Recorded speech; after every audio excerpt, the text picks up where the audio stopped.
ಪ್ರಸ್ತುತ USA, Iran ಮತ್ತು Israel ನಡುವೆ ಯುದ್ಧ ನಡೀತಾ ಇದೆ. ಈ ಯುದ್ಧದ ಕಾರಣದಿಂದ ಸಂಪೂರ್ಣ ಮಿಡಲ್ ಈಸ್ಟ್ ಡಿಸ್ಟರ್ಬ್ ಆಗೋಗಿದೆ. ದುಬೈ ಇಂಟರ್ನ್ಯಾಷನಲ್ ಏರ್ಪೋರ್ಟ್ ಮತ್ತು ಕುವೈತ್ ಇಂಟರ್ನ್ಯಾಷನಲ್ ಏರ್ಪೋರ್ಟ್ ಮೇಲೂ ದಾಳಿಗಳು ನಡೆದಿವೆ. ಅಮೆರಿಕ, ಇಸ್ರೇಲ್ ಮತ್ತು ಇರಾನ್ ನಡುವಿನ ಯುದ್ಧ ಅಧಿಕೃತವಾಗಿ ಸ್ಟಾರ್ಟ್ ಆಗ್ಬಿಟ್ಟಿದೆ. ಈ ಯುದ್ಧಗಳು ನಡೆಯೋಕೆ ಅಸಲಿ ಕಾರಣವಾದರೂ ಏನು, ಈ ದೇಶಗಳ ಮಧ್ಯೆ ಹಳೆಯ ಇತಿಹಾಸ ಏನು ಎಂಬ ಈ ವಿಷಯಗಳ ಬಗ್ಗೆ ಮುಂದಿನ ವಿಡಿಯೋಲಿ ನಿಮಗೆಲ್ಲ ತಿಳಿಸೋಕೆ ಪ್ರಯತ್ನ ಮಾಡ್ತೀನಿ. ಈ ವಿಡಿಯೋಲಿ ಕಳೆದ 3-4 ದಿನಗಳಲ್ಲಿ ಏನು ನಡೆಯಿತು, ಪರಿಸ್ಥಿತಿ ಎಷ್ಟು ದಾರುಣವಾಗಿ ಮಾರ್ಪಟ್ಟಿದೆ ಎಂದು ಲೇಟೆಸ್ಟ್ ಅಪ್ಡೇಟ್ಸ್ ಮಾತ್ರ ಹೇಳ್ತೀನಿ. Hi friends, welcome to my channel.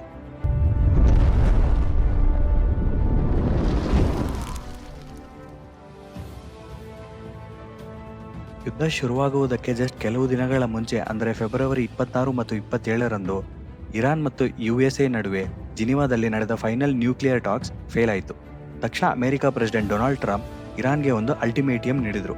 ಈ ಡೀಲ್ ಒಪ್ಪಿಕೊಳ್ಳದಿದ್ದರೆ ಇರಾನ್ನಲ್ಲಿ ಬಹಳ ದೊಡ್ಡ ಪರಿಣಾಮಗಳು ಆಗುತ್ತವೆ ಎಂದು ಬೆದರಿಸಿದರು. ಆ ವಾರ್ನಿಂಗ್ ನೀಡಿದ ತಕ್ಷಣ ಅಮೆರಿಕ ತನ್ನ ಏರ್ ಕ್ರಾಫ್ಟ್ ಕ್ಯಾರಿಯರ್ಸ್ ಅನ್ನು ಇರಾನ್ ಕಡೆಗೆ ಮೂವ್ ಮಾಡಿದ್ರು. ಇದರಲ್ಲಿ ಇಸ್ರೇಲ್ ಏನ್ ಮಾಡ್ತು ಅಂತ ಅಂದ್ರೆ, ಒಂದು ವೇಳೆ ಟಾಕ್ಸ್ ಫೇಲ್ ಆದ್ರೆ ನಾವು ಒಬ್ಬರೇ ಆದ್ರೂ ಇರಾನ್ ಮೇಲೆ ಸ್ಟ್ರೈಕ್ ಮಾಡ್ತೀವಿ ಎಂದು ತೀರ್ಮಾನಿಸಿತು.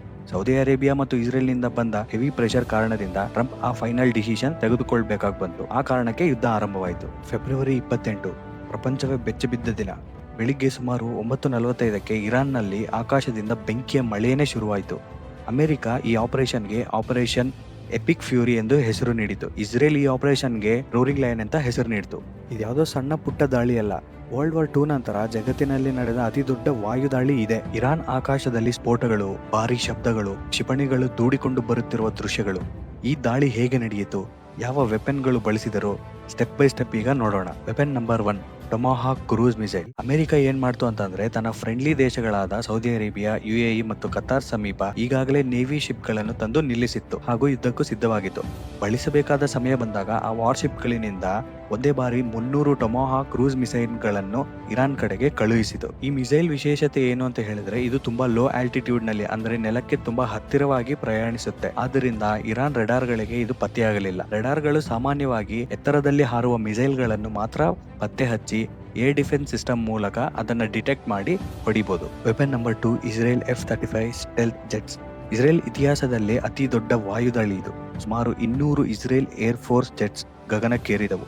ಈ ಜೆಟ್ಸ್ ಗಳಿಗೆ ಸಪೋರ್ಟ್ ಆಗಿ ಎಲೆಕ್ಟ್ರಾನಿಕ್ ವಾರ್ಫೇರ್ ಏರ್ ಕ್ರಾಫ್ಟ್ ಹೋಗಿ ಇರಾನ್ ರೆಡಾರ್ ಗಳನ್ನು ಸಂಪೂರ್ಣವಾಗಿ ಜಾಮ್ ಮಾಡಿತ್ತು.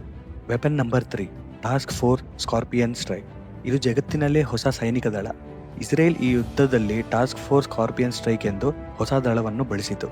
ಈ ದಳದ ಕೆಲಸ ಏನು ಅಂತ ಹೇಳಿದ್ರೆ, 10 ಲಕ್ಷ ರೂಪಾಯಿಗಿಂತ ಕಡಿಮೆ ಬೆಲೆಯ ಸಣ್ಣ ಕಮಿಕಾಜಿ ಅಟ್ಯಾಕ್ ಡ್ರೋನ್ಗಳನ್ನು ನೂರಾರು ಸಂಖ್ಯೆಯಲ್ಲಿ ಗುಂಪುಗಳಾಗಿ ಬಿಡುವುದು. ಈ ಡ್ರೋನ್ಗಳು ಹೋಗಿ ಇರಾನ್ನ S-300 ಏರ್ ಡಿಫೆನ್ಸ್ ಸಿಸ್ಟಮ್ಗಳನ್ನು ಓವರ್ಲೋಡ್ ಮಾಡಿ ನಾಶ ಮಾಡುವುದು. ಇವಷ್ಟೇ ಅಲ್ಲ, ಅಮೆರಿಕ ತನ್ನ ಹಿಮಾಸ್ ರಾಕೆಟ್ ಸಿಸ್ಟಮ್ಗಳನ್ನು ಬಳಸಿ ಲಾಂಗ್ ರೇಂಜ್ ಟಾರ್ಗೆಟ್ಸ್ ಮೇಲೆ ದಾಳಿ ಮಾಡಿತು. ಮೊದಲ ದಿನದಲ್ಲೇ ಇರಾನ್ನಲ್ಲಿ 500ಕ್ಕೂ ಹೆಚ್ಚು ಮಿಲಿಟರಿ ಟಾರ್ಗೆಟ್ಸ್ ಹೊಡೆದರು. ಈ ಯುದ್ಧದಲ್ಲಿ ಅತ್ಯಂತ ಮೈಂಡ್ ಬ್ಲೋಯಿಂಗ್ ಆಪರೇಷನ್ ಒಂದು ನಡೆಯುತ್ತೆ. ಅದೇನು ಅಂತ ಹೇಳಿದ್ರೆ, Iran supreme leader Ayatollah Ali Khamenei ಅವರನ್ನು ಕೊಲ್ಲುವುದು. ಇದ್ಯಾವುದೋ ರ್ಯಾಂಡಮ್ ಆಗಿ ಹಾಕಿದ ಬಾಂಬ್ ಮಾತ್ರ ಅಲ್ಲ. ಅಮೆರಿಕ ಮತ್ತು ಇಸ್ರೇಲ್ ಇಂಟೆಲಿಜೆನ್ಸ್ ಏಜೆನ್ಸಿಗಳು 1 ತಿಂಗಳು ಕಾಯ್ದು ರೂಪಿಸಿದ ಮಾಸ್ಟರ್ ಪ್ಲಾನ್ ಇದು. ಸಿಗ್ನಲ್ ಇಂಟೆಲಿಜೆನ್ಸ್ ಮತ್ತು ಹ್ಯೂಮನ್ ಇಂಟೆಲಿಜೆನ್ಸ್ ಬಳಸಿ ಸ್ಯಾಟಲೈಟ್ ಇಮೇಜಸ್ ಮೂಲಕ ಖಾಮಿನೇಯಿ ಎಲ್ಲಿದ್ದಾರೆ ಎಂದು ನಿಖರವಾಗಿ ಟ್ರ್ಯಾಕ್ ಮಾಡಿದ್ರು. ಇರಾನ್ ಯಾವಾಗ್ಲೂ ಇಸ್ರೇಲ್ ರಾತ್ರಿ ವೇಳೆ ದಾಳಿ ಮಾಡುತ್ತೆ ಎಂದು ಭಾವಿಸುತ್ತಿತ್ತು. ಆದರೆ ಇಸ್ರೇಲ್ ಮತ್ತು ಅಮೆರಿಕ ಸೇರಿ ಬ್ರಾಡ್ ಡೇ ನಲ್ಲಿ ದಾಳಿ ಮಾಡಿ ಅವರಿಗೆ ದೊಡ್ಡ ಶಾಕ್ ಕೊಟ್ಟರು. ಫೆಬ್ರವರಿ 28 ಬೆಳಿಗ್ಗೆ ಸುಮಾರು 10:27ಕ್ಕೆ ಸುಪ್ರೀಂ ಲೀಡರ್ ಅಲಿ ಖಾಮಿನೇಯಿ ಮತ್ತು ಟಾಪ್ ಮಿಲಿಟರಿ ಕಮಾಂಡರ್ಸ್ ತೆಹರಾನ್ನ 45 ಮೀಟರ್ ಅಂಡರ್ ಗ್ರೌಂಡ್ ಬಂಕರ್ ನಲ್ಲಿ ಮೀಟಿಂಗ್ ನಲ್ಲಿ ಇದ್ದರು. ಆ ಸಮಯಕ್ಕೆ ಸರಿಯಾಗಿ ಅಮೆರಿಕನ್ ಏರ್ಕ್ರಾಫ್ಟ್ ನಿಂದ 25 ಪ್ರಿಸಿಷನ್ ಗೈಡೆಡ್ ಮಿಸೈಲ್ಸ್ ಆ ಬಂಕರ್ ಮೇಲೆ ಬಿದ್ದವು. ಜೊತೆಗೆ ಇಸ್ರೇಲ್ F-35 ಜೆಟ್ಸ್ ಬಂದು ಬಂಕರ್ ಬ್ಲಾಸ್ಟಿಂಗ್ ಬಾಂಬ್ ಗಳನ್ನು ಹಾಕಿದವು. ಈ ಬಾಂಬ್ಗಳು ಸಾಮಾನ್ಯ ಬಾಂಬ್ಗಳಂತೆ ಮೇಲ್ಮೈಯಲ್ಲಿ ಸ್ಫೋಟವಾಗುವುದಿಲ್ಲ. ಕಾಂಕ್ರೀಟ್ ಒಡೆದು ಒಳಗೆ ಹೋಗಿ ಸ್ಫೋಟವಾಗುತ್ತದೆ. ಆ ದಾಳಿಯಲ್ಲಿ Khamenei, Iran military commander, defence minister ಮತ್ತು 40ಕ್ಕೂ ಹೆಚ್ಚು ಮಿಲಿಟರಿ ಅಧಿಕಾರಿಗಳು ಅಲ್ಲಿಯೇ ಸಾವನ್ನಪ್ಪಿದರು. ಈ ಸಂಪೂರ್ಣ ಆಪರೇಷನ್ ಕೇವಲ 15 ನಿಮಿಷಗಳಲ್ಲಿ ಮುಗಿಯಿತು. ಬಂಕರ್ ಸಂಪೂರ್ಣ ನೆಲಸಮವಾದ ಸ್ಯಾಟಲೈಟ್ ಚಿತ್ರಗಳು ಹೊರಬಂದವು. ಈ ದಾಳಿಯಲ್ಲಿ ಖಾಮಿನೇಯಿಯ ಪುತ್ರಿ ಮತ್ತು ಅಳಿಯ ಮೃತಪಟ್ಟರು. ಯಾಕೆಂದರೆ ಇದು ಅಲಿ ಖಾಮಿನೇಯಿಯ ಅಧಿಕೃತವಾಗಿ ವಾಸಿಸುತ್ತಿದ್ದ ಮನೆ. ಖಾಮಿನೇಯಿಯ ಜೊತೆಗೆ ಅತ್ಯಂತ ಇಂಪಾರ್ಟೆಂಟ್ ಟಾರ್ಗೆಟ್ಸ್ ಆದ ನ್ಯೂಕ್ಲಿಯರ್ ಫೆಸಿಲಿಟಿಗಳನ್ನು ಕೂಡ ಈ ದಾಳಿಯಲ್ಲಿ ಧ್ವಂಸ ಮಾಡಿದರು. ಫೋರ್ಡೋ, ನತಾನ್ಸ್ ಮತ್ತು ಇಸಾಫಾನ್ ಹೀಗೆ ಮುಖ್ಯ ನ್ಯೂಕ್ಲಿಯರ್ ಸೈಟ್ಸ್ ಮೇಲೆ ಬಾಂಬ್ಗಳು ಬಿದ್ದವು. ಆ ಸೈಟ್ಸ್ ಈಗ ಸಂಪೂರ್ಣವಾಗಿ ಕೆಲಸ ಮಾಡದಂತಾಗಿವೆ. ಇರಾನ್ ಮಿಲಿಟರಿ ಬೇಸ್ ನಲ್ಲಿ 60-70% ಮಿಸೈಲ್ ಸ್ಟಾಕ್ಸ್ ನಾಶವಾಗಿದೆ. ಆದರೆ ಯುದ್ಧ ಅಂದರೆ ಸೈನಿಕರ ಜೊತೆಗೆ ಅಮಾಯಕ ಜನರು ಪ್ರಾಣ ನಷ್ಟವು ಖಚಿತ. ತೆಹರಾನ್ ಮತ್ತು ಸುತ್ತಮುತ್ತ ನಡೆದ ಸ್ಫೋಟಗಳಿಂದ ಬಹಳ ಮಂದಿ ನಾಗರಿಕರು ಕೂಡ ಮೃತಪಟ್ಟರು. ಒಂದು ದೊಡ್ಡ ದುಃಖದ ವಿಷಯ ಏನು ಅಂತ ಹೇಳಿದ್ರೆ, ಇರಾನ್ನ ಒಂದು ಗರ್ಲ್ಸ್ ಸ್ಕೂಲ್ ಮೇಲೆ ಬಾಂಬ್ ಬಿದ್ದಿತ್ತು. ಆ ದಾಳಿಯಲ್ಲಿ 80ಕ್ಕೂ ಹೆಚ್ಚು ಚಿಕ್ಕ ಮಕ್ಕಳು ಸಾವನ್ನಪ್ಪಿದರು. ಒಟ್ಟಾರೆ ಮೊದಲ ದಿನದ ಇರಾನ್ನಲ್ಲಿ 200ಕ್ಕೂ ಹೆಚ್ಚು ಮಂದಿ ಮೃತಪಟ್ಟರು, 700ಕ್ಕೂ ಹೆಚ್ಚು ಮಂದಿ ಗಾಯಗೊಂಡರು. ಈ ಶಾಲೆಯ ಬಾಂಬಿಂಗ್ ಕಾರಣದಿಂದ ಪ್ರಪಂಚದಾದ್ಯಂತ ಎಲ್ಲರೂ ಕೋಪ ವ್ಯಕ್ತಪಡಿಸಿದ್ರು. ದಾಳಿಗಳು ನಡೆಯುತ್ತಿದ್ದ ಸಮಯದಲ್ಲೇ ಟ್ರಂಪ್ ಒಂದು ವಿಡಿಯೋ ಮೆಸೇಜ್ ಸೋಷಿಯಲ್ ಮೀಡಿಯಾದಲ್ಲಿ ಪೋಸ್ಟ್ ಮಾಡ್ತಾರೆ. ಆಯತುಲ್ಲಾ ಖಾಮಿನೇಯಿ ಇತಿಹಾಸದಲ್ಲೇ ಅತ್ಯಂತ ಕೆಟ್ಟ ವ್ಯಕ್ತಿಗಳಲ್ಲಿ ಒಬ್ಬ ಎಂದು ಹೇಳಿದರು. ಇರಾನ್ ಜನರು ಹೋರಾಟ ಮಾಡಿ ರೆಜಿಮ್ ಚೇಂಜ್ ತರಬೇಕು ಎಂದು ಕರೆ ನೀಡ್ತಾರೆ. ಸಾಯುವ ಮುಂಚೆ ಖಾಮಿನೇಯಿ ತೆಗೆದುಕೊಂಡ ಲಾಸ್ಟ್ ಡಿಸಿಷನ್ ಏನಂದ್ರೆ, ಜಗತ್ತಿನಲ್ಲಿ ಅತ್ಯಂತ ಮುಖ್ಯ ಟ್ರೇಡ್ ರೂಟ್ ಆಗಿರುವ 20% ಗ್ಲೋಬಲ್ ಆಯಿಲ್ ಸಪ್ಲೈ ಹೋಗುವ ಸ್ಟ್ರೈಟ್ ಆಫ್ ಹಾರ್ಮಸ್ ಅನ್ನು ಕ್ಲೋಸ್ ಮಾಡಲು ಆದೇಶ ನೀಡ್ತಾರೆ. ಆದ್ದರಿಂದ ಆಯಿಲ್ ಟ್ಯಾಂಕರ್ ಟ್ರಾಫಿಕ್ ನಿಂತು ಆಯಿಲ್ ಬೆಲೆಗಳು $150 ಇಂದ $200 ಪರ್ ಬ್ಯಾರೆಲ್ಗೆ ಹೋಗುತ್ತವೆ ಎಂದು ಹೇಳುತ್ತಿದ್ದಾರೆ.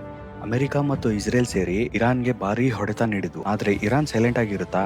ಇಲ್ಲ. ಇರಾನ್ ಇಸ್ರೇಲ್ ಮತ್ತು ಅಮೆರಿಕ ಮೇಲೆ ಭೀಕರ ದಾಳಿಗಳು ಮಾಡಿತು. ಹೈಪರ್ಸೋನಿಕ್ ಮಿಸೈಲ್ಗಳು ಬಳಸಿ ಅಟ್ಯಾಕ್ ಮಾಡಿತು. Middle East America military base ಗಳನ್ನು ಅಟ್ಯಾಕ್ ಮಾಡಿ ಸುಟ್ಟು ಹಾಕಿತು. ಹೀಗೆ ಇರಾನ್ ಭಯಾನಕ ಪ್ರತೀಕಾರವನ್ನು ಆರಂಭಿಸಿತು.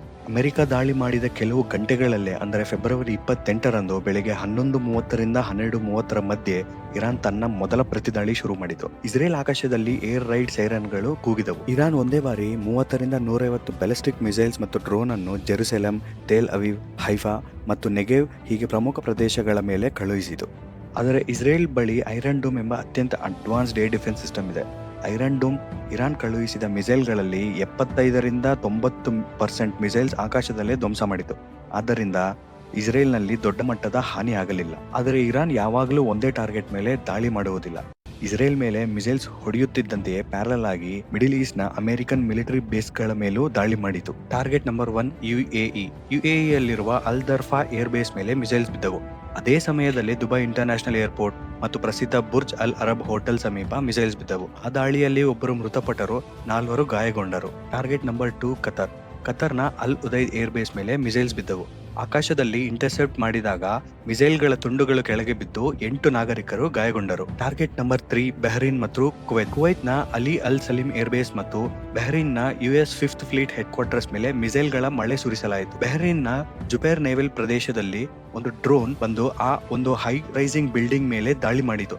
ಆ ಬಿಲ್ಡಿಂಗ್ ಗಾಜುಗಳು ಒಡೆದು ಬೆಂಕಿ ಕಾಣಿಸಿಕೊಂಡಿತ್ತು. ಇಷ್ಟೇ ಅಲ್ಲ, ಇರಾಕ್ನಲ್ಲಿರುವ ಯುಎಸ್ ಕಾನ್ಸುಲೇಟ್ ಸಮೀಪ ರಾಕೆಟ್ಗಳು ಬಿದ್ದವು. ಇರಾನ್ ಒಂದೇ ದಿನದಲ್ಲಿ 27 ಅಮೆರಿಕನ್ ಮಿಲಿಟರಿ ಬೇಸ್ಗಳ ಮೇಲೆ ಮತ್ತು ಇಸ್ರೇಲ್ ಮೇಲೆ ದಾಳಿ ಮಾಡಿದ್ದೇವೆ ಎಂದು ಹೇಳಿಕೊಂಡಿದ್ದಾರೆ.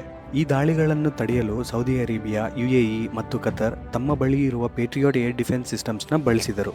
ಇನ್ನೊಂದು ಅಪ್ಡೇಟ್ ಏನಂತ ಹೇಳಿದ್ರೆ, ಇರಾನ್ ಟಿವಿಯಲ್ಲಿ ಖಾಮಿನೇಯಿ ಮೃತಪಟ್ಟಿದ್ದಾರೆ ಎಂದು ಅಧಿಕೃತವಾಗಿ ಘೋಷಿಸಿ 40 ದಿನಗಳ ಸಂತಾಪ ಪ್ರಕಟಿಸಿದರು. ಇದೆಲ್ಲ ನಡೆದ ತಕ್ಷಣ ಇರಾನ್ ತನ್ನ ಸೆಕೆಂಡ್ ವೇವ್ ಅಟ್ಯಾಕ್ ಶುರು ಮಾಡಿತು. ಈ ಬಾರಿ ನಾರ್ಮಲ್ ಮಿಸೈಲ್ಸ್ ಅಲ್ಲ, ಹೈಪರ್ಸೋನಿಕ್ ಮಿಸೈಲ್ಸ್ ನ ಕಳುಹಿಸಿತು. ಈ ಹೈಪರ್ಸೋನಿಕ್ ಮಿಸೈಲ್ಸ್ ಅಂದರೆ ಶಬ್ದ ವೇಗಕ್ಕಿಂತ 5 ರಿಂದ 10 ಪಟ್ಟು ಹೆಚ್ಚು ವೇಗದಲ್ಲಿ ಹೋಗುವ ಈ ಮಿಸೈಲ್ಸ್. ಇವುಗಳನ್ನು ತಡೆಯುವುದು ಐರನ್ ಡೋಮ್ಗೂ ತುಂಬಾ ಕಷ್ಟ. ಈ ಫತಹ್ ಮಿಸೈಲ್ಸ್ ಇಸ್ರೇಲ್ ಉತ್ತರ ಭಾಗದ ಮಿಲಿಟರಿ ರಿಪೋರ್ಟರ್ಸ್ ಕೇಂದ್ರಗಳನ್ನು ಹೊಡೆದವು. ಇರಾನ್ ಫತಹ್ 313 ಮತ್ತು ಎಮಾದ್ ಮಿಸೈಲ್ಸ್ ಜೊತೆಗೆ ಶಾಹೆದ್ 136 ಕಮಿಕಾಜಿ ಡ್ರೋನ್ಸ್ ಕೂಡ ಬಳಸಲಾಯಿತು. ಇರಾನ್ ಬಳಸಿದ ಹೊಸ ಸ್ಟ್ರಾಟಜಿ ಏನಂತ ಹೇಳಿದ್ರೆ, ಒಂದೇ ಸ್ಥಳದಿಂದ ಅಲ್ಲದೆ ಬೇರೆ ಬೇರೆ ಸ್ಥಳಗಳಿಂದ ಮಿಸೈಲ್ಸ್ ಕಳುಹಿಸುವುದು. ಹೀಗೆ ಮಾಡಿದರೆ ಅಮೆರಿಕ ಎಲ್ಲಿ ಪ್ರತಿದಾಳಿ ಮಾಡಬೇಕು ಅಂತ ಕನ್ಫ್ಯೂಸ್ ಆಗ್ತಾರೆ ಅನ್ನೋದು ಅವ್ರ ಐಡಿಯಾ ಆಗಿತ್ತು.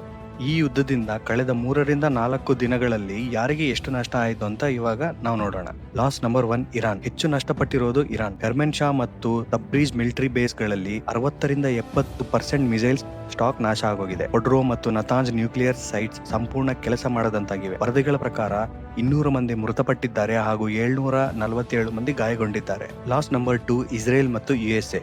ಇಸ್ರೇಲ್ನಲ್ಲಿ ಸಣ್ಣ ಮಟ್ಟದ ಬೆಂಕಿ ಘಟನೆಗಳು ಮಾತ್ರ ನಡೆದಿದೆ. ಅಮೆರಿಕನ್ ಬೇಸ್ಗಳಲ್ಲಿ ಸೈನಿಕರು ಯಾರೂ ಮೃತಪಟ್ಟಿಲ್ಲ. ಆದರೆ ಯುಎಇಯಲ್ಲಿ ಒಬ್ಬರು, ಸಿರಿಯಾದಲ್ಲಿ 4 ನಾಗರಿಕರು ಮೃತಪಟ್ಟಿದ್ದಾರೆ. Loss number 3 global economy. Strait of Hormuz ಮುಚ್ಚುವುದರಿಂದ ಜಗತ್ತಿನ ಆಯಿಲ್ ಸಪ್ಲೈಗೆ ಭಾರಿ ಅಡಚಣೆ ಆಗ್ಬೋದು. ಆಯಿಲ್ ಬೆಲೆ $150 ರಿಂದ $200 ವರೆಗೂ ಹೋಗ್ಬೋದು ಎಂದು ಎಕ್ಸ್ಪರ್ಟ್ಸ್ ಹೇಳ್ತಾ ಇದ್ದಾರೆ. ಮಿಡಿಲ್ ಈಸ್ಟ್ ನ ರೀಜನ್ಸ್ ನಲ್ಲಿ ಯಾವುದೇ ತರ ಫ್ಲೈಟ್ಸ್ ಹಾರ್ತಾ ಇಲ್ಲ, ಎಲ್ಲ ಗ್ರೌಂಡೆಡ್ ಆಗಿವೆ. ಕನ್ಕ್ಲೂಷನ್ ಏನಂತ ಹೇಳಿದ್ರೆ, ಈಗಿನ ಇರಾನ್ ಪರಿಸ್ಥಿತಿ ತಲೆಯಿಲ್ಲದ ಸ್ಥಿತಿಯಂತಾಗಿದೆ. ಸುಪ್ರೀಂ ಲೀಡರ್ ಮತ್ತು ಪ್ರಮುಖ ಮಿಲಿಟರಿ ಅಧಿಕಾರಿಗಳೆಲ್ಲ ಮೃತಪಟ್ಟಿದ್ದಾರೆ. ಮುಂದಿನ ನಾಯಕ ಯಾರು ಅಂತ ಯಾರಿಗೂ ಗೊತ್ತಿಲ್ಲ. ಇದು ಒಂದು ದೊಡ್ಡ ಪವರ್ ವ್ಯಾಕ್ಯೂಮ್ ನ ಉಂಟು ಮಾಡಿದೆ. ಇರಾನ್ ಜನರು ಯುದ್ಧಕ್ಕೆ ಭಯಪಡುತ್ತಾ ಇದ್ರೂ ಕೂಡ ಕೆಲವರು ಡಿಕ್ಟೇಟರ್ ಸತ್ತಿದ್ದಾರೆಂದು ಸಂಭ್ರಮಿಸುತ್ತಿದ್ದಾರೆ. ರಷ್ಯಾ ಮತ್ತು ಚೀನಾ ಈ ದಾಳಿಯನ್ನು ಅಗ್ರೆಷನ್ ಎಂದು ಖಂಡಿಸ್ತಾ ಇದ್ದಾವೆ. ಈ ಡೊನಾಲ್ಡ್ ಟ್ರಂಪ್ ತೆಗೆದುಕೊಂಡ ಈ ದೊಡ್ಡ ಗ್ಯಾಂಬಲ್ ನಿಂದ ಈ ಜಗತ್ತು ಈಗ ವರ್ಲ್ಡ್ ವಾರ್ 3 ಅಂಚಿನಲ್ಲಿ ನಿಂತಿದೆ ಅಂತ ಕೆಲವರು ಹೇಳ್ತಾ ಇದ್ದಾರೆ. ನಾನು ಇವಾಗ ಹೇಳಿರೋದೆಲ್ಲ ಯುದ್ಧ ಶುರುವಾಗಿ ಸರಿಯಾಗಿ 2 ರಿಂದ 3 ದಿನಗಳ ನಂತರ ನಡೆದ ಪರಿಣಾಮಗಳು ಮಾತ್ರ. ಈ ಎಲ್ಲ ಸಿಚುವೇಶನ್ಗಳನ್ನ ನೋಡಿದ ನಂತರ ನಿಮ್ಗೆ ಏನ್ ಅನ್ಸುತ್ತೆ ಅಂತ ಕಮೆಂಟ್ ಸೆಕ್ಷನ್ ಅಲ್ಲಿ ತಿಳಿಸಿ. ನನ್ನ ಈ ಎಕ್ಸ್ಪ್ಲನೇಷನ್ ನಿಮಗೆ ಇಷ್ಟವಾಗಿದ್ದರೆ ವಿಡಿಯೋನ ಲೈಕ್ ಮಾಡಿ, ಕಮೆಂಟ್ ಮಾಡಿ ಹಾಗೂ ಶೇರ್ ಮಾಡಿ. ಇಂತಹ ಇಂಟ್ರೆಸ್ಟಿಂಗ್ ವಿಡಿಯೋಗಳಿಗಾಗಿ ಚಾನೆಲ್ನ ಸಬ್ಸ್ಕ್ರೈಬ್ ಮಾಡಿ. ವಿಡಿಯೋ ಹಾಕಿದ ತಕ್ಷಣ ನೋಟಿಫಿಕೇಶನ್ ಬರಲು ಅಲ್ಲೇ ಕಾಣಿಸುವಂತಹ ಬೆಲ್ ಐಕಾನ್ ಮೇಲೆ ಕ್ಲಿಕ್ ಮಾಡಿ. Thank you.